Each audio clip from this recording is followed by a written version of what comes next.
Imagine it's a 79 ad. You are in the prosperous Roman city of Pompeii, enjoying life in the Mediterranean sunshine. But suddenly, the ground begins to tremble beneath your feet. A dark cloud rises from the nearby Mount Vesuvius, blocking out the sun. Hot ash rains down on the city as a wall of fire races towards you. And in a matter of days, you and everything you know is buried under tons of hot ash and pumice. That was pretty dramatic, wasn't it? Well, this actually happened in ancient Rome when Mount Vesuvius erupted, burying the nearby city of Pompeii under 4 to 6 meters of volcanic ash and pumice. It was one of the deadliest volcanic eruptions in history. But although this event only claimed around 2,000 lives, historians believe that volcanic eruptions may have affected our planet's climate for centuries. So how did this happen? And how do volcanic eruptions affect our planet today? Well, let's find out in today's episode. The Earth is breathing fire. Volcanoes come in all shapes and sizes. They can be found bubbling away in the middle of the ocean or towering above mountain ranges. They can be active for centuries or stay dormant for thousands of years before waking up again. But no matter where they are or how long they've been quiet for, volcanoes are dangerous. When they erupt, they send hot lava, volcanic ash, and gases billowing into the air. These eruptions can be incredibly powerful, sending ash clouds miles into the atmosphere and causing devastation for hundreds of miles around. And although some volcanoes cause more destruction than others, in general, volcanoes are good for us. Without them, we wouldn't have the beautiful Hawaiian Islands or the rich soils of places like Italy and Japan. And over millions of years, volcanic activity has helped shape our planet. However, there's a darker side to these fiery mountains. Sometimes volcanic eruptions can wipe out entire civilizations. The most famous example is the eruption of Mount Tambora in 1815. This volcano is now located in Indonesia, and at the time of its eruption, it was the world's highest peak. The explosion was so violent that it wiped out entire villages and triggered a tsunami. And the following year, it caused one of the coldest periods in European history. But how does it do this? Well, let's take a look inside. All volcanoes have a magma chamber deep under the Earth's surface. This is a pool of molten rock, ash, and gases that builds up over time. Eventually, the pressure becomes too much, and the volcano erupts, spewing all of this molten material out onto the surface.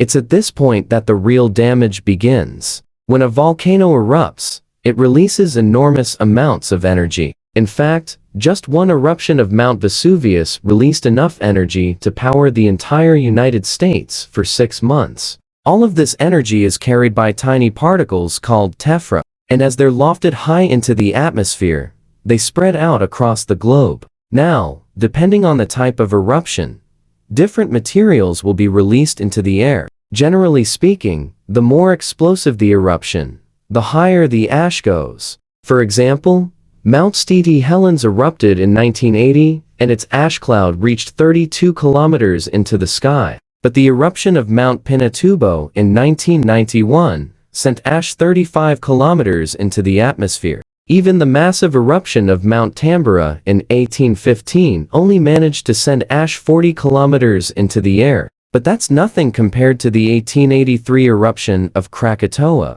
This Indonesian volcano erupted with such force that it sent ash 43 kilometers into the sky. In fact, it was so loud that people heard it more than 2,000 miles away in Australia. As these particles spread around the globe, they reflect sunlight away from the Earth's surface, cooling the planet. This is known as global volcanic winter. But how cold are we talking about here? Well, it really depends on the size of the eruption. In 1991, Mount Pinatubo in the Philippines erupted, releasing an estimated 500 million tons of sulfur dioxide gas. As the gas rose into the stratosphere, reacted with water vapor and ice crystals to form sulfuric acid. This created a thick layer of sulfate aerosols that bounced sunlight back into space. Scientists estimate that this cooled the planet by about 0.5 degrees Celsius for 2 years. Although this may not sound like much, Remember that even a small change in temperature can have huge impacts on our planet's weather patterns and can affect growing seasons and rainfall.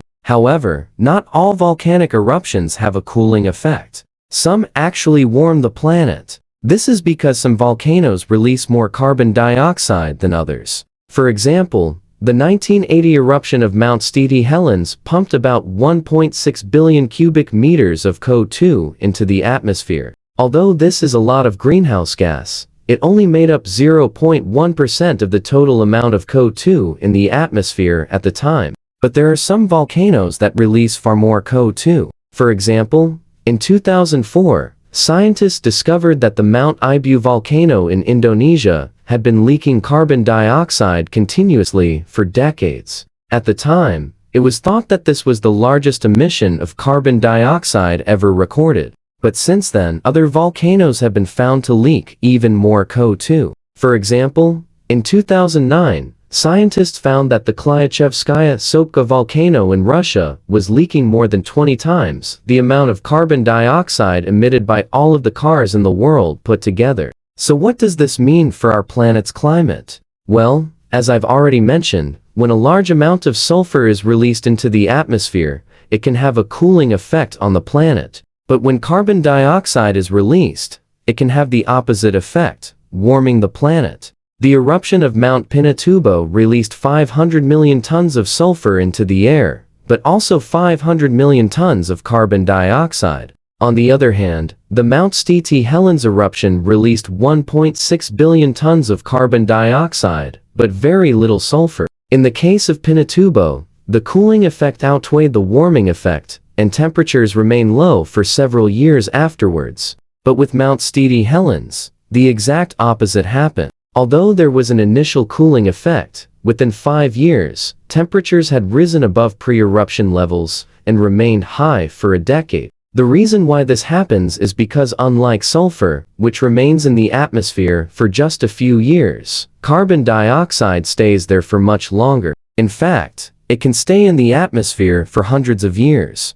Over this time, the amount of carbon dioxide starts to trap more heat in the lower atmosphere, possibly leading to global warming. And this is where things get really interesting. In 1991, Mount Pinatubo erupted, releasing huge amounts of both sulfur and carbon dioxide. You might think that the cooling effect would have canceled out the warming effect and temperatures would have stayed the same. But that's not what happened. Temperatures dropped in the short term, but they didn't stay that way. In fact, scientists noticed that the cooling effect only lasted for about 2 years. After that, temperatures started to rise and have remained high ever since. Some scientists think that this is because the carbon dioxide released during the eruption began to trap more heat in the lower atmosphere. Of course, Mount Pinatubo isn't the only volcano that's released carbon dioxide. Since the Industrial Revolution, humans have been burning fossil fuels, which has led to huge increases in carbon dioxide levels.